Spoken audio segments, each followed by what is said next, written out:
Discuss ചെയ്യാൻ പോകുന്നത്. പേര് പോലെ തന്നെ ഓവർസീസ് ട്രേഡുകളെ കുറിച്ചാണ് നമ്മൾ ഈ ഒരു യൂണിറ്റ് നോക്കാൻ പോകുന്നത്. അതായത് ഇംഗ്ലണ്ടിന്റെ ഉള്ളിലല്ലാതെ ബാക്കിയുള്ള കോണ്ടിനെന്റുകളിലും ബാക്കിയുള്ള രാജ്യത്തോട്ടും എന്ത് ചെയ്തിട്ടുണ്ടായിരുന്നു? കച്ചവടം, ട്രേഡ് ചെയ്തിട്ടുണ്ടായിരുന്നു അല്ലെ. അതായത് നമുക്കറിയാം ഒരുപാട് രാജ്യങ്ങളിൽ എന്ത് ചെയ്തു? ആ കോളനികളൊക്കെ സൃഷ്ടിച്ച് അല്ലെ, കമ്പനികൾക്ക് ഒരുപാട് പേരെ കോളനികളാക്കി അല്ലെ. അതായത് ഈസ്റ്റ് ഇന്ത്യ കമ്പനി എല്ലാം നിർമ്മിച്ച് അങ്ങനെ ഇവര് എന്ത് ചെയ്തിട്ടുണ്ടായിരുന്നു? കച്ചവടം നടത്തിയിട്ടുണ്ടായിരുന്നു നല്ല രീതിക്കും. എന്നാൽ ഇങ്ങനെ അടിച്ചമർത്തപ്പെട്ട അടിമകളാക്കിക്കൊണ്ടും ഇത്തരത്തിൽ ഒരുപാട് രീതിയിൽ ഇംഗ്ലണ്ട് എന്ത് ചെയ്തിരുന്നു? ട്രേഡ്, അതായത് കടലിനപ്പുറമുള്ള ട്രേഡ് ഇവർ എന്ത് ചെയ്തിട്ടുണ്ടായിരുന്നു. സോ അതിനെ കുറിച്ചുള്ള വിശദമായ ഒരു ലെസൺ ആണ് നമ്മൾ ഇന്ന് നോക്കാൻ പോകുന്നത്. ഓക്കെ, കുറച്ച് പോയിന്റ്സുകളേ ഉള്ളൂ, നമുക്കതൊരു സ്റ്റോറി പോലെ പഠിച്ചു പോകാം. ഓക്കെ, നമുക്ക് നോക്കാം overseas trade in Europe. Okay, യൂറോപ്പിൽ നിന്നും ഓവർസീസ് ട്രേഡ് എന്തൊക്കെയാണ് കടത്തിവിട്ടത്, എങ്ങനെയൊക്കെയാണ് നമുക്ക് നോക്കാം. ആദ്യം തന്നെ പ്രൊഡക്റ്റുകളായ വൂള്, അതുപോലെ ടിന്ന്, മാത്രമല്ല ലെഡ്, ഇത്തരത്തിലുള്ള വസ്തുക്കളാണ് കൂടുതലും യൂറോപ്പിൽ നിന്നും എന്ത് ചെയ്തത്? കച്ചവടത്തിനായി യൂറോപ്പ് ഉപയോഗിച്ചിരുന്നത്. ഏതൊക്കെയാണ്? വൂള് നമുക്കറിയാം അല്ലെ, യൂറോപ്പിന്റെ ഒരു പ്രധാനപ്പെട്ട ഒരു ട്രേഡിങ്ങിനുള്ള ഒരു പ്രധാനപ്പെട്ട ഒരു വസ്തുവാണ് എന്ത്? റോ മെറ്റീരിയൽ ആണ് എന്ത്? വൂള്. അതുപോലെ തന്നെ വൂള്, ടിന്ന്, ലെഡ്, ഇത്തരത്തിലുള്ള പ്രൊഡക്റ്റുകളാണ് യൂറോപ്പ് മറ്റുള്ള രാജ്യങ്ങളുമായിട്ട് ട്രേഡ് ചെയ്യാൻ അവർക്ക് ഉണ്ടായിരുന്നത്. നമുക്ക് നോക്കാം എങ്ങനെയാണ് ഇത് തുടങ്ങുന്നത്. 1486 കാലഘട്ടത്തില് ഹെൻറി രാജാവ് എന്ത് ചെയ്തു? അതായത് ഒരു പുതിയ ട്രീറ്റി കൊണ്ടുവന്നു. ഈ ട്രീറ്റി, ഈ ഒരു ഉടമ്പടി പ്രകാരം ഈ യൂറോപ്പിനും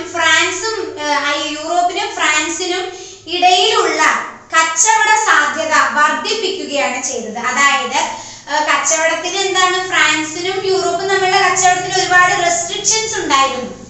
ഓക്കെ, അന്ന് കാലത്ത് ഒരുപാട് റെസ്ട്രിക്ഷൻസ് ഉണ്ടായിരുന്നു. എന്നാൽ ഹെൻറിയുടെ ഈ ട്രീറ്റിന്റെ വരവോടുകൂടി ഈ റെസ്ട്രിക്ഷൻസ് ഒക്കെ എന്താക്കി? ഒഴിവാക്കി. ഇവിടെ എന്തിനാണ് ഹെൻറി ഇത്തരത്തിലൊരു ട്രീറ്റി മുന്നോട്ട് വെച്ചതെന്ന് നോക്കുമ്പോൾ ഇദ്ദേഹത്തിന്റെ ഒരു പ്രധാന എയിം എന്ത് തന്നെയായിരുന്നു? അതായത് ഫ്രാൻസിൽ നിന്നും നമുക്ക് എന്ത് ചെയ്യുമ്പോൾ കച്ചവടം ചെയ്യുമ്പോൾ തന്റെ രാജ്യത്തിന്റെ എക്കണോമിക് പവർ എന്ത് ചെയ്യും? മാക്സിമം കൂട്ടിക്കൊണ്ടുപോകാൻ പറ്റും, എക്കണോമിക് സ്റ്റെബിലിറ്റി കൂടും എന്നുള്ള ഒരു ഉദ്ദേശം കൊണ്ടായിരുന്നു ഹെൻറി ഇത്തരത്തിലൊരു ട്രീറ്റി എന്ത് ചെയ്തത്? മുന്നിലേക്ക് വച്ചത്. മനസ്സിലായോ? സോ ഈ ട്രീറ്റി വന്നതോടുകൂടി ഫ്രാൻസിന്റെയും യൂറോപ്പിന്റെയും ഇടയിലുള്ള എല്ലാ റെസ്ട്രിക്ഷൻസും, ട്രേഡുമായിട്ട് റിലേറ്റ് ചെയ്തിരിക്കുന്ന എല്ലാ റെസ്ട്രിക്ഷൻസും എന്തായി മാറുകയാണ്? ഒഴിവായി മാറുകയാണ്. അങ്ങനെ ഹെൻറിന്റെ കാലഘട്ടം മുതൽ എലിസബത്തിന്റെ ഏജ് വരെ, ഓക്കെ, എലിസബത്തൻ പീരിയഡ് വരെ എന്ത് ചെയ്തു? സ്വാതന്ത്ര്യം അവർ എൻജോയ് ചെയ്തു. യൂറോപ്യൻസ് എൻജോയ് ചെയ്തു. ഫ്രാൻസുമായിട്ട് ട്രേഡ് ചെയ്തിട്ട് അവരെന്ത് ചെയ്തു? എക്സ്പ്ലോർ ചെയ്തു. ഓക്കെ, അത്തരത്തിൽ ഇവരുടെ എക്കണോമിക് സ്റ്റെബിലിറ്റി കുറച്ചുകൂടി കൂട്ടാൻ ആർക്ക് സാധിച്ചു? യൂറോപ്പിന് സാധിച്ചു. ഈ ഒരു കാലഘട്ടത്താണ് പോർച്ചുഗീസ് സെയിലറായ വാസ്കോ ഡ ഗാമ അല്ലെ, വാസ്കോ ഡ ഗാമ എന്ത് കണ്ടുപിടിക്കുന്നത്? യൂറോപ്പും ഇന്ത്യയും തമ്മിലുള്ള, ഓക്കെ, യൂറോപ്പും ഇന്ത്യയുമായിട്ടുള്ള സീ റൂട്ട് അഥവാ കടൽ മാർഗം ഈ വാസ്കോ ഡ ഗാമ എന്ത് ചെയ്യുന്നത്? കണ്ടുപിടിക്കുന്നത്. അതിലൂടെ ഇത്തരത്തിൽ ഒരുപാട് കോണ്ടിനെന്റ്സ് കണ്ടുപിടിക്കാൻ യൂറോപ്യൻസിന് സാധിച്ചിരുന്നു. സോ ആ രാജ്യങ്ങളുമായിട്ടൊക്കെ ഒരു ട്രേഡ്, ഒരു കച്ചവടത്തിനായിട്ട് ആരൊരുങ്ങി? യൂറോപ്യൻസ് ഒരുങ്ങി. ഇത്തരത്തിലുള്ള ഒരുപാട് കൺട്രീസുമായിട്ട് ഇവർ കച്ചവടത്തിൽ ഏർപ്പെട്ടതോടുകൂടി യൂറോപ്പിന്റെ എക്കണോമിക് സ്റ്റെബിലിറ്റി എന്തായി മാറി? 17ാം നൂറ്റാണ്ടോടുകൂടി യൂറോപ്പിന്റെ എക്കണോമിക് സ്റ്റെബിലിറ്റി 5% കൂടുകയാണ് ചെയ്തത്. മനസ്സിലായല്ലോ? വാസ്കോഡഗാമ എന്താ അവിടെ ചെയ്തത്? യൂറോപ്പും ഇന്ത്യയുമായിട്ടുള്ള കടൽ മാർഗം കണ്ടുപിടിച്ചു. എവിടെയാണ്, ഏത് ഭാഗത്താണ് കണ്ടുപിടിച്ചത്? കോഴിക്കോട് അല്ലെ, കേരളത്തിലുള്ള കോഴിക്കോട് എന്ന് പറഞ്ഞ ജില്ലയിലാണ് ആ ഒരു സീ റൂട്ട് ആര് കണ്ടുപിടിച്ചത്? വാസ്കോഡഗാമ കണ്ടുപിടിച്ചത്. ഓക്കെ, സോ ഇത്തരത്തിലൂടെ ഒരുപാട് ട്രേഡ് നടത്തിയതോടുകൂടി, കച്ചവടം നടത്തിയതോടുകൂടി, ഈ ഇന്ത്യയുമായിട്ടല്ല പല രാജ്യങ്ങളുമായിട്ടുണ്ട് അല്ലെ, ആഫ്രിക്ക, ഓക്കെ, അങ്ങനെ നടത്തിയതോടുകൂടി എന്തായി? യൂറോപ്പിന്റെ എക്കണോമിക് സ്റ്റെബിലിറ്റി 5% കൂടുകയാണ് ചെയ്തത്. മനസ്സിലായല്ലോ? സോ നമുക്കിനി നോക്കാം. ഇതിനെ തുടർന്നുകൊണ്ട് തന്നെ നേവിഗേഷൻ ആക്ട്സുകളാണ് നിലവിൽ വന്നത്. മനസ്സിലായല്ലോ? എന്താണ് നേവിഗേഷൻ ആക്ട്സ്? ഈ ആക്ട്സിൽ എന്തൊക്കെയാണ് അടങ്ങിയിട്ടുള്ളത് എന്നാണ് ഇനി ഡിസ്കസ് ചെയ്യാൻ പോകുന്നത്. നേവിഗേഷൻ ആക്ടിന് യഥാർത്ഥത്തിൽ 2 ഉദ്ദേശം അഥവാ 2 എയിം ആണ് ഉള്ളത്. ഓക്കെ, ഏതാന്ന് നോക്കാം. ഒന്നാമത്തെ എയിം എന്ന് പറയുന്നത് മറ്റുള്ള, അതായത് ഡച്ച് അതുപോലെ തന്നെ മറ്റുള്ള ഫോറിൻ നേവൽ ഷിപ്സുകളുടെ ഇടയിൽ നിന്നും, അഥവാ മറ്റുള്ള നേവൽ, അതായത് ഫോറിൻ ആയിട്ടുള്ള നേവൽ ആൾക്കാരിൽ നിന്നും, ഷിപ്സുകളിൽ നിന്നും, അഥവാ ആ ഒരു സ്ട്രെങ്ത്തിൽ നിന്നും ബ്രിട്ടീഷ് ഷിപ്സിനെ, ബ്രിട്ടൻ ഷിപ്സിനെ രക്ഷപ്പെടുത്തുക അഥവാ പ്രൊട്ടക്ട് ചെയ്യുക എന്നുള്ള ഒരു ഉദ്ദേശമാണ് ഈ നേവിഗേഷൻ ആക്ടില് ഒന്നാമതായിട്ട് വരുന്നത്. ഓക്കെ, പിന്നെ രണ്ടാമത്തേത് എന്താന്ന് നോക്കിക്കഴിഞ്ഞാൽ, അതായത് ബ്രിട്ടനിലുള്ള മെർച്ചന്റ്സിന് അതായത് ഒരു ട്രേഡ് മോണോപോളി അഥവാ കൊളോണിയൽ കോമഡിറ്റീസ് പ്രൊവൈഡ് ചെയ്യുക എന്നതാണ്. മനസ്സിലായല്ലോ? ഇങ്ങനെ ഇത്തരത്തിൽ 2 എയിം ആണ് ഈ നേവിഗേഷൻ ആക്ടിലുള്ളത്. മാത്രമല്ല നേവിഗേഷൻ ആക്ട് മുന്നോട്ട് വെക്കുന്ന മറ്റൊരു ടോപ്പിക്കാണ് മെർക്കന്റിലിസം. ഓക്കെ, എന്താണ് മെർക്കന്റിലിസം? ഈ മെർക്കന്റിലിസം എന്താണ് എന്ന് നമ്മൾ വിശദമായിട്ട് പഠിക്കും. അതിനു മുമ്പ് നമുക്ക് നോക്കാം, ഈ മെർക്കന്റിലിസത്തിൽ ഉൾപ്പെട്ടിരിക്കുന്ന ഒരു പ്രധാനപ്പെട്ട നിയമമാണ് എന്ത്? അതായത് ഏഷ്യ, ആഫ്രിക്ക, അതേപോലെ തന്നെ അമേരിക്ക, ഇത്തരത്തിലുള്ള കോണ്ടിനെന്റ് അഥവാ ഇത്തരത്തിലുള്ള രാജ്യങ്ങൾ ആരുമായിട്ട് മാത്രമേ ട്രേഡ് കച്ചവടം ചെയ്യാൻ പാടൂ? ബ്രിട്ടനുമായിട്ട് മാത്രമേ കച്ചവടം ചെയ്യാൻ പാടുള്ളൂ എന്നുള്ള ഒരു വലിയ കോൺസെപ്റ്റ് തന്നെ മെർക്കന്റിലിസത്തിൽ അടങ്ങിയിട്ടുണ്ട്. മനസ്സിലായല്ലോ? സോ ഇതാണ് ഈ നേവിഗേഷൻ ആക്ടിന്റെ ഉദ്ദേശം. ഇനി നമുക്ക് നോക്കാം. ഞാൻ പറഞ്ഞു മെർക്കന്റിലിസം അല്ലെ, എന്താണ് ഈ മെർക്കന്റിലിസം എന്നാണ് നമ്മൾ ഇനി അടുത്തതായിട്ട് നോക്കാൻ പോകുന്നത്. സോ ഞാൻ നേരത്തെ പറഞ്ഞ പോലെ തന്നെ മെർക്കന്റിലിസം, മെർക്കന്റിലിസത്തിൽ ഇൻക്ലൂഡ് ചെയ്തിട്ടുള്ള ഒരു പ്രധാനപ്പെട്ട പ്രിൻസിപ്പിൾ ആണ് ഏഷ്യ, ആഫ്രിക്ക, അതേപോലെ തന്നെ അമേരിക്ക എന്നീ കോണ്ടിനെന്റ് ആരുമായിട്ട് മാത്രമേ ട്രേഡ് ചെയ്യാൻ പാടുള്ളൂ? യൂറോപ്പുമായിട്ട് മാത്രമേ ട്രേഡ് അഥവാ ബ്രിട്ടനുമായിട്ട് മാത്രമേ ട്രേഡ് ചെയ്യാൻ പാടുള്ളൂ എന്നുള്ള ആ ഒരു നിയമം അഥവാ ആ ഒരു പ്രിൻസിപ്പിൾ മെർക്കന്റിലിസത്തിൽ ഉൾപ്പെട്ടിട്ടുണ്ടായിരുന്നു. ഇതേപോലെ തന്നെ ഉൾപ്പെട്ടിട്ടുള്ള മറ്റുള്ള കുറച്ച് കാര്യങ്ങളാണ് നമ്മൾ നോക്കാൻ പോകുന്നത്. അതായത് 17-ാം നൂറ്റാണ്ട് മുതൽ അഥവാ 17-ാം നൂറ്റാണ്ടിലും 18-ാം നൂറ്റാണ്ടിലും ഇത്തരത്തിലുള്ള ട്രേഡിങ്ങിലൂടെ ബ്രിട്ടൻ എന്ത് ചെയ്തു? ഗ്രേറ്റ് എക്കണോമിക് സ്റ്റെബിലിറ്റി തന്നെ നേടിയെടുത്തു. മനസ്സിലായല്ലോ? കാരണം മെർക്കന്റിലിസത്തിൽ എന്താണ് പറഞ്ഞിരിക്കുന്നത്? അതായത് ഇമ്പോർട്ട് ചെയ്യുന്നത് മിനിമലൈസ് ചെയ്യുകയും എക്സ്പോർട്ട് ചെയ്യുന്നത് എന്ത് ചെയ്യുക? അത് കൂടുതലാക്കുകയും ചെയ്യുക എന്നൊരു ലോ കൂടി എന്തിലുണ്ടായിരുന്നു? മെർക്കന്റിലിസത്തിൽ. അതോടുകൂടി തന്നെ ഇത്തരത്തിലൊരു ലോ മുന്നോട്ട് വെക്കുമ്പോൾ ഇവർക്ക് എന്താണ്? എക്സ്ട്രാ ലാഭമാണ്. മനസ്സിലായോ?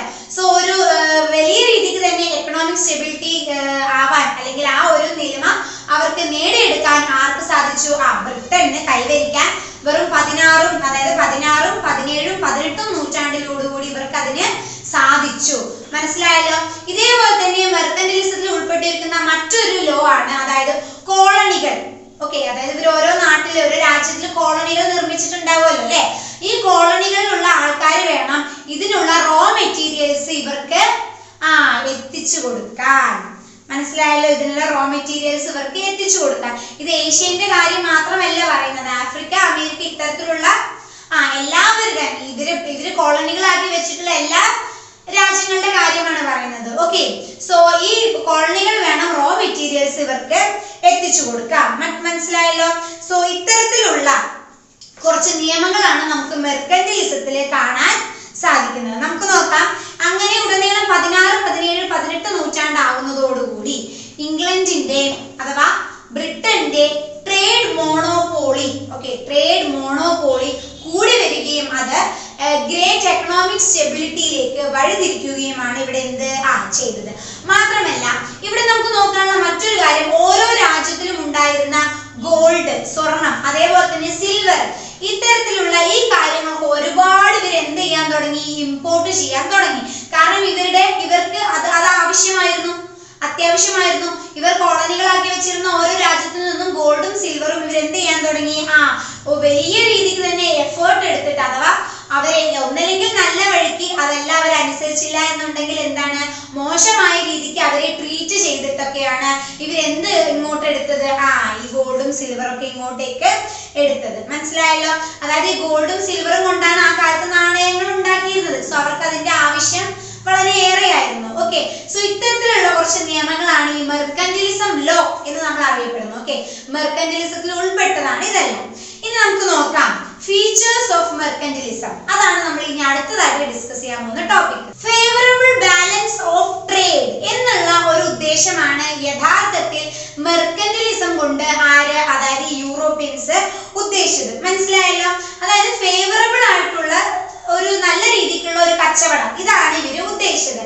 ആക്ച്വലി മെർക്കന്റിലിസം രണ്ട് കാര്യങ്ങളെ മുൻനിർത്തിക്കൊണ്ടാണ് ഈ മെർക്കന്റിലിസം വർക്ക് ചെയ്യുന്നത്. ഒന്ന്, സിൽവർ ആൻഡ് ഗോൾഡ് മൈനിങ്. മനസ്സിലായല്ലോ? അതായത് ഇവർ കോളനികളാക്കി വെച്ചിരുന്ന നാട്ടിലുള്ള സിൽവറും ഗോൾഡും മൈനിങ് ചെയ്തെടുക്കുക എന്നുള്ള ആ ഒരു ഉദ്ദേശം. അതേപോലെ തന്നെ balance, favourable balancing of trade. മനസ്സിലായോ? കച്ചവടത്തിനെ നമ്മുടെ ഇഷ്ടത്തിനനുസരിച്ച്, അഥവാ യൂറോപ്യൻസിന്റെ ഇഷ്ടത്തിന്, അവരുടെ സൗകര്യത്തിനനുസരിച്ച് ബാലൻസ് ചെയ്ത് കൊണ്ടുപോവുക. ഇങ്ങനെ ഈ രണ്ട് തരത്തിലുള്ള കാര്യങ്ങളാണ് മെർക്കന്റിലിസം കുറെ കൂടി ഫോക്കസ് ചെയ്തത്. മനസ്സിലായില്ലേ? എന്തൊക്കെയാണ്? സിൽവർ ആൻഡ് ഗോൾഡ് മൈനിങ് ചെയ്തെടുക്കുക, മാത്രമല്ല അതായത് favourable balance of trade. Okay, ഇനി നമുക്ക് നോക്കാം. മാത്രമല്ല മോണോപോളി. ഓക്കെ, മോണോപോളി അതായത് പ്രിൻസിപ്പിൾ ഓഫ് മോണോപോളി, ആധിപത്യം. ഓക്കെ, പ്രിൻസിപ്പിൾ ഓഫ് മോണോപോളി എന്നുള്ള ആ ഒരു ടോപ്പിക്കിൽ കൂടി ആര് ഇൻഫ്ലുവൻസ്, അഥവാ ആര് ഫോക്കസ് ചെയ്തിട്ടുണ്ട്? യൂറോപ്യൻസ് മെർക്കന്റിലിസം വഴി ഫോക്കസ് ചെയ്തിട്ടുണ്ട്. അതായത് ഇവർ ഓരോ നാട്ടിലും കോളനികൾ നിർമ്മിക്കും, അവരുടെ മേലെ അധികാരം എടുക്കും. ഇത്തരത്തിലുള്ള ഒരുപാട് കാര്യങ്ങളെ ഈ മെർക്കന്റിലിസം പിന്തുണയ്ക്കുന്നുണ്ട്. അതായത് ഇപ്പൊ പറഞ്ഞത് എന്താ? മോണോപോളി, പ്രിൻസിപ്പിൾ ഓഫ് മോണോപോളിയെ ഈ മെർക്കന്റിലിസം ഒരുപാട് പിന്തുണയ്ക്കുന്നുണ്ട്. ഇനി നമുക്ക് നോക്കാം, മെർക്കന്റിലിസത്തിൽ ഏറ്റവും കൂടുതൽ ഇമ്പോർട്ടൻസ് കൊടുക്കുന്നത് എന്തിനാണ്? മണി, പൈസയ്ക്കാണ്. മനസ്സിലായോ? അതായത് പൈസയാണ് ഇവിടെ മെർക്കന്റിലിസം ലോ പ്രകാരം, പൈസയാണ് ഇവിടെ ഗ്രേറ്റ് വെൽത്ത്, വലിയൊരു സമ്പത്തായിട്ട് കണക്കൂട്ടുന്നത്. എന്തിനെയാണ്?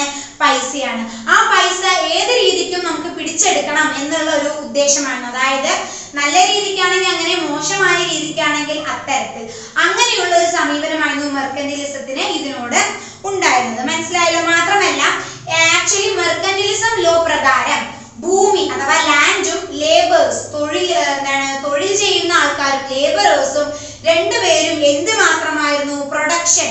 പ്രൊഡക്ഷന്റെ ഫാക്ടേഴ്സ് ആണ് മാത്രം. അതായത് ഫാക്ടേഴ്സ് മാത്രമാണ് എന്ത്? ലാൻഡും അതേപോലെ തന്നെ ലേബേഴ്സും, കൂലിപ്പണിക്കാരും എന്ത് മാത്രമാണ്? അവരുടെ പ്രൊഡക്ഷൻ, ഇവർക്ക് ഒരു പ്രൊഡക്റ്റ് ഉണ്ടാക്കി സൃഷ്ടിച്ചെടുക്കാനുള്ള വെറും ഒരു ഫാക്ടർ മാത്രമായിട്ടാണ് ആക്ച്വലി മെർക്കന്റിലിസ്റ്റ് ലോ പ്രകാരം ഇവയെ കണക്കൂട്ടുന്നത്. മനസ്സിലായല്ലോ? ഇതൊക്കെയാണ് യഥാർത്ഥത്തിൽ മെർക്കന്റിലിസത്തിന്റെ ഫീച്ചേഴ്സ്. യഥാർത്ഥത്തിൽ മെർക്കന്റിലിസം എന്തിനെയാണ് ഫോക്കസ് ചെയ്യുന്നത്? മണി, പൈസയാണ്. അതായത് പൈസയാണ് ഗ്രേറ്റ് വെൽത്ത്, വലിയൊരു സമ്പത്തായിട്ട് കാണുന്നത്. മനസ്സിലായല്ലോ? മാത്രമല്ല monopoly, the principle of monopoly, ഇത്തരത്തിലുള്ള കുറച്ച് പോയിന്റുകൾ നിങ്ങൾ ഒന്ന് മനസ്സിലാക്കി പഠിച്ചു വെക്കുക. ഓക്കെ, ഇനി നമ്മൾ നോക്കാൻ പോകുന്നത് ബ്രിട്ടനിലുള്ള കുറച്ച്, അഥവാ യൂറോപ്പിലുള്ള കുറച്ച് പ്രധാനപ്പെട്ട ട്രേഡിംഗ് സെന്റേഴ്സ് അഥവാ ട്രേഡിംഗ് കമ്പനീസ് ആണ് നമ്മൾ ഇനി നോക്കാൻ പോകുന്നത്. ഇതിൽ കുറെയൊക്കെ നമുക്ക് അറിയുന്ന കമ്പനീസ് ആയിരിക്കും. ഓക്കെ, നമുക്ക് നോക്കാം. അതായത് 17-ാം നൂറ്റാണ്ടിന്റെ ആദ്യ ഭാഗമാകുമ്പോഴാണ്, അഥവാ ആദ്യ പകുതിയിലാണ് ഈ ട്രേഡിംഗ് കമ്പനീസ് ഒക്കെ എന്താവുന്നത്? എസ്റ്റാബ്ലിഷ് ആവുന്നത്. അവ ഏതെല്ലാമാണെന്ന് നമുക്കിപ്പോ നോക്കാം. ഒന്നാമതായി നിൽക്കുന്നത് അതായത് ഇംഗ്ലീഷ് ഈസ്റ്റ് ഇന്ത്യ കമ്പനി. മനസ്സിലായല്ലോ? അതായത് 1600 മുതൽ 1858 കാലഘട്ടം വരെ നീണ്ടു നിന്നിരുന്ന ഒരു കമ്പനിയാണ് ഇംഗ്ലീഷ് ഈസ്റ്റ് ഇന്ത്യ കമ്പനി. മനസ്സിലായോ? ഇനി അടുത്ത ഒന്നാണ് ദി ഹുഡ്സൺസ് ബേ കമ്പനി. മനസ്സിലായല്ലോ? ഹുഡ്സൺസ് ബേ കമ്പനി എന്ന് പറയുന്നത് 1670-കളിൽ തുടങ്ങി ഇപ്പോഴും നിലനിൽക്കുന്ന ഒരു കമ്പനിയാണിത്. ഓക്കെ, പിന്നെ നോക്കാം റോയൽ ആഫ്രിക്കൻ കമ്പനി. അതായത് 1600 1772 മുതൽ 1750 വരെ നീണ്ടുനിന്ന കമ്പനിയാണ് റോയൽ ആഫ്രിക്കൻ കമ്പനി. ഇനി നോക്കാം മറ്റേത് the Dutch East India company. മനസ്സിലായോ? Dutch East India company. Okay, അതായത് 1602 മുതൽ 1799 വരെ നീണ്ടു നിന്ന കമ്പനിയാണിത്. മാത്രമല്ല Dutch West India company. Okay, East India, Dutch East India and Dutch West India company. ഇത്തരത്തിലുള്ള കുറച്ച് കമ്പനികളാണ് ഏകദേശം 17-ാം നൂറ്റാണ്ടിന്റെ ആദ്യ പകുതിയിൽ എസ്റ്റാബ്ലിഷ് ആയി വന്നത്. ഇതിൽ ഏറ്റവും ഇമ്പോർട്ടന്റ് ആയിട്ട് നമ്മൾ കണക്കൂട്ടുന്നത് എന്താണ്? ദ ഇംഗ്ലീഷ് ഈസ്റ്റ് ഇന്ത്യ കമ്പനിയാണ്. ഓക്കെ, അതായത് നമ്മുടെ ഈ ഒരു ലെസണിൽ ഏറ്റവും കൂടുതൽ ഫോക്കസ്ഡ് ആയി പഠിക്കാനുള്ളത് ദ ഇംഗ്ലീഷ് ഈസ്റ്റ് ഇന്ത്യ കമ്പനിയെ കുറിച്ചാണ്. നമുക്ക് നോക്കാം ഇംഗ്ലീഷ് ഈസ്റ്റ് ഇന്ത്യ കമ്പനി അല്ലെ. English East India company actually എന്താണ്? ലണ്ടനിലുള്ള ഒരു ബ്രിട്ടീഷ് ട്രേഡിംഗ് കമ്പനിയാണ് എന്ത്? അതായത് ഇംഗ്ലീഷ് ഈസ്റ്റ് ഇന്ത്യ കമ്പനി എന്ന് പറയുന്നത്. അതായത് ഈ കമ്പനിന്റെ മറ്റൊരു പേരാണ് ജോൺ കമ്പനി ഇൻഫോർമലി. എന്താണ്? ജോൺ കമ്പനി ഇൻഫോർമലി എന്ന് പറയും. അതായത് ആക്ച്വലി ഇതൊരു ജോയിന്റ് സ്റ്റോക്ക് കമ്പനിയാണ്. ഓക്കെ, ലണ്ടനിലുള്ള ഒരു ജോയിന്റ് സ്റ്റോക്ക് കമ്പനിയാണിത്. ഓക്കെ, അതായത് ഇതിൽ ആക്ച്വലി ഈ ട്രേഡ് സെന്റേഴ്സ്, അതായത് ഈസ്റ്റ് ഇന്ത്യ കമ്പനി പോലുള്ള ട്രേഡ് സെന്റേഴ്സ് യഥാർത്ഥത്തിൽ ഈ കമ്പനി നിലവിൽ വന്നത് എന്തിനാണ്? ഇന്ത്യയിൽ നിന്നും മാത്രമല്ല ചൈനയിൽ നിന്നും വരുന്ന കുറച്ച് സ്റ്റോക്കുകൾ ഉണ്ടല്ലോ, ആ സ്റ്റോക്കിനെ ആ ജോയിന്റ് സ്റ്റോക്ക് കമ്പനിയാണ് എന്ത്? English East India company. എവിടെ നിന്ന് വരുന്നതാണ്? ഇന്ത്യയിൽ നിന്നും ചൈനയിൽ നിന്നും വരുന്നത്. ഓക്കെ, സോ മനസ്സിലായല്ലോ. അതായത് മാത്രമല്ല ഈ ഒരു ഇംഗ്ലീഷ് ഈസ്റ്റ് ഇന്ത്യ കമ്പനിയുടെ മറ്റൊരു പ്രത്യേകത എന്താണെന്ന് വെച്ചാൽ ഇന്ത്യയിലുള്ള മറ്റു ഫോറിൻ പവേഴ്സ് ഉണ്ടാവില്ലേ, മറ്റു ട്രേഡിങ് ഇതിനെ പോലെ തന്നെ കച്ചവടത്തിനായി വന്ന മറ്റു ഫോറിൻ പവേഴ്സ്, അതായത് പോർച്ചുഗീസ്, ഡച്ച്, ഇവരുമായിട്ടൊക്കെ നിരന്തരമായിട്ട് യുദ്ധത്തിൽ ഏർപ്പെടുകയായിരുന്നു ഇംഗ്ലീഷ് ഈസ്റ്റ് ഇന്ത്യ കമ്പനി. എപ്പോഴും ഇൻവോൾവ് ആയിക്കൊണ്ടേയിരിക്കും ഇവരുമായിട്ടുള്ള യുദ്ധങ്ങളിൽ എപ്പോഴും ഇൻവോൾവ് ആയിക്കൊണ്ടേയിരിക്കും ഇംഗ്ലീഷ് ഈസ്റ്റ് ഇന്ത്യ കമ്പനി. ഇതേപോലെ തന്നെ അതായത് ഇംഗ്ലീഷ് ഈസ്റ്റ് ഇന്ത്യ കമ്പനി പോലെ തന്നെ ആഫ്രിക്കയിലുള്ള, മനസ്സിലായോ, ആഫ്രിക്കയിലുള്ള ട്രേഡ് കച്ചവടം കുറച്ചുകൂടി എക്സ്റ്റെൻഡ് ചെയ്യാനും അതേപോലെ തന്നെ കുറെ കൂടി ഇംപ്രൂവ് ചെയ്യാനുമായിട്ട് അവിടെയും എന്തുണ്ടായിരുന്നു? നിലവിൽ ഒരു ആക്ട്. ഓക്കെ, അതായത് 1750 കാലഘട്ടങ്ങളിൽ ആഫ്രിക്കയിൽ ഒരു ആക്ട് പാസ്സാവുകയാണ്. ആ ആക്ടിനെ പറയുന്ന പേരാണ് എന്ത്? The company of merchants trading to Africa. മനസ്സിലായല്ലോ. അതായത് company of merchants trading to Africa എന്ന് പറഞ്ഞ ഒരു ആക്ട് അവിടെ 1750 കാലഘട്ടത്തിൽ പാസ്സാവുകയാണ്. അത് യഥാർത്ഥത്തിൽ എന്തിനാണ്? അതായത് ആഫ്രിക്കയിലുള്ള തങ്ങൾക്കുള്ള കച്ചവടം എക്സ്റ്റെൻഡ് ചെയ്യാനും അതേപോലെ തന്നെ കുറെ കൂടി ഇംപ്രൂവ് ആവാനും വേണ്ടിയിട്ടായിരുന്നു ഇത്. ഓക്കെ, ഇതിന്റെ മറ്റൊരു പർപ്പസ് എന്താന്ന് നോക്കിക്കഴിഞ്ഞാൽ ഫ്രീ ട്രേഡ്. ഓക്കെ, ഫ്രീ ആയിട്ടുള്ള കച്ചവടത്തെ പ്രൊട്ടക്ട് ചെയ്യാനും മാത്രമല്ല അവിടെ ആഫ്രിക്കയിലുള്ള മറ്റു ഫോറിൻ ആയിട്ടുള്ള ട്രേഡേഴ്സ് ഉണ്ടാവില്ലേ, അവരുടെ ഇൻവോൾവ്മെന്റ് കുറയ്ക്കാനും ഇത്തരത്തിലുള്ള കാര്യത്തിനൊക്കെയാണ് യൂറോപ്യൻസ് ഈ ഒരു ആക്ട് 1750 എവിടെ? ആഫ്രിക്കയിൽ പാസ്സാക്കിയത്. മനസ്സിലായല്ലോ. ഇതിപ്പോ ഏകദേശം ഇംഗ്ലീഷ് ഈസ്റ്റ് ഇന്ത്യ കമ്പനി പോലെ തന്നെയാണ്. ഓക്കെ, ഇത് ആക്ച്വലി നിർമ്മിച്ചിരിക്കുന്നത് ഓരോ കോട്ടകളായിട്ടാണ്. ഓക്കെ, ഓരോ കോട്ടകളായിട്ടാണ്. സോ ഈ ഓരോ കോട്ടയിലും ജോലി ചെയ്യുന്ന ഓഫീസേഴ്സിന് പ്രൊമോഷൻ കിട്ടുമ്പോൾ ഈ കോട്ട അഥവാ ഈ ഫോർട്ടിൽ നിന്നും അടുത്ത ഫോർട്ടിലേക്ക് ഇവർക്ക് എന്താവും? സ്ഥലം മാറും. മനസ്സിലായോ? സോ ഇത്തരത്തിലാണ് ആക്ച്വലി ഈ ഒരു കമ്പനി, അതായത് company of merchants trading to Africa എന്ന് പറഞ്ഞ ഈ ആക്ട് നിലവിൽ വരുന്നത്. ഓക്കെ, മനസ്സിലായല്ലോ. സോ നമുക്കിനി നോക്കാം. ഇനിയുണ്ട് കിങ് ജോർജ് സൗണ്ട് കമ്പനി. എന്താണ് കിങ് ജോർജ് സൗണ്ട് കമ്പനി? യഥാർത്ഥത്തിൽ ഈ ഒരു കമ്പനി നിലവിൽ വന്നത് 1785-ലാണ്. ഓക്കെ, അതായത് എന്തിനാണ്? നോർത്ത് അമേരിക്കയിലെ നോർത്ത് വെസ്റ്റ് കോസ്റ്റിൽ നടക്കുന്ന ട്രേഡ് കച്ചവടത്തെ പിന്തുണയ്ക്കാൻ അഥവാ അതിനെ കുറച്ചും കൂടി ഇഫക്റ്റീവ് ആക്കാൻ വേണ്ടി നിലവിൽ വന്ന ഒരു കമ്പനിയാണ് ഈ കിങ് ജോർജ് സൗണ്ട് കമ്പനി. അത് നിലവിൽ വന്ന വർഷം ഏതാണ്? 1785-ലാണ് അത് നിലവിൽ വന്നത്. ഓക്കെ, നമുക്ക് നോക്കാം. ഈ ഒരു കമ്പനിക്ക് മറ്റൊരു പേര് കൂടി ഉണ്ട്. അതായത് റിച്ചാർഡ് കാർഡ്മാൻ എച്ച്. എന്താണ്? റിച്ചാർഡ് കാർഡ്മാൻ എച്ച് എന്നാണ് ഇതിന്റെ മറ്റൊരു പേര്. ഓക്കെ, യഥാർത്ഥത്തിൽ ഈ ഒരു കമ്പനി 8 പേര് കൂടിയിട്ടാണ് നടത്തുന്നത്. ഐ എം സോറി, 8 അല്ല 9 പേര് കൂടിയിട്ടാണ്. 9 പാർട്ട്നേഴ്സ് ആണ് ഈ ഒരു കമ്പനിക്കുള്ളത്. അവരുടെ പേരുകൾ നമുക്കൊന്ന് നോക്കി നോക്കാം. അതായത് റിച്ചാർഡ് സൈമൺ HS, അദ്ദേഹം, പിന്നെ ജോൺ ഹാനിങ്, മാത്രമല്ല വില്യം HS, അതേപോലെ തന്നെ മേരി കാമില ബ്രൂക്ക്, മാത്രമല്ല വില്യം HS, പിന്നെയും ജോൺ HS, അതേപോലെ തന്നെ നെഥാനിയൽ ഗിൽമോർ, അതേപോലെ തന്നെ ആരാണ് നെഥാനിയൽ പാർക്ലോക്ക്, അതേപോലെ തന്നെ ജോർജ് ഡിക്സൺ. ഓക്കെ, ഇത്തരത്തിൽ 9 പാർട്ട്ണറുകളാണ് ഈ കമ്പനി നടത്തിയത്, അഥവാ ഈ ഒരു കമ്പനിയിൽ പങ്കാളികളായത്. മനസ്സിലായല്ലോ. സോ ഇത്രയും കമ്പനികളാണ് നമുക്ക് പഠിക്കാനുള്ളത്. ഇനി നമുക്ക് നോക്കാം, ഈ മെർക്കന്റിലിസം ഡീക്ലൈൻ ആയി, അഥവാ ഈ മെർക്കന്റിലിസം തകർച്ചയിലോട്ട് പോയി. ഇനി അത് എങ്ങനെയൊക്കെയാണ് ഇത് തകർച്ചയിലോട്ട് പോയത്, ഇതിനെ എഫക്ട് ചെയ്ത ഫാക്ടേഴ്സ് എന്തൊക്കെ, ഇതൊക്കെയാണ് ഇനി നമ്മൾ അടുത്തതായിട്ട് നോക്കാൻ പോകുന്നത്. ബ്രിട്ടനെ കുത്തകങ്ങൾ നൽകാനുള്ള രാജാവിന്റെ അധികാരം പാർലമെന്റിന് ലഭിച്ചതോടുകൂടിയാണ് യഥാർത്ഥത്തിൽ മെർക്കന്റിലിസത്തിന് ഒരു അന്ത്യം വന്നത്. മനസ്സിലായല്ലോ. പിന്നീട് അങ്ങോട്ട് പതിയെ മെർക്കന്റിലിസം എന്ത് ചെയ്യുന്നു, തകർന്ന് അങ്ങനെ അവസാനം മെർക്കന്റിലിസം അവസാനിക്കുകയാണ് ഇവിടെ ചെയ്തത്. മനസ്സിലായല്ലോ.